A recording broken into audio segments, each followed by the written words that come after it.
ராதே கிருஷ்ணா.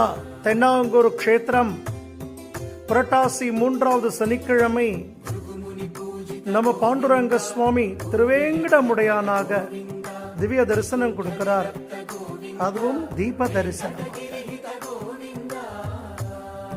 எம்பெருமானுடைய இந்த திவ்ய ஸ்வரூபம் திருமேனி முழுக்க வஜ்ரங்கி கவச்ச சாத்திண்டு பச்சை கல்பூர திருமண் காப்போடு மார்புல மரகத பச்சை ஆபரணம் திருமார்பு லக்ஷ்மியோடு சங்கு சக்கரங்கள் சாத்திண்டு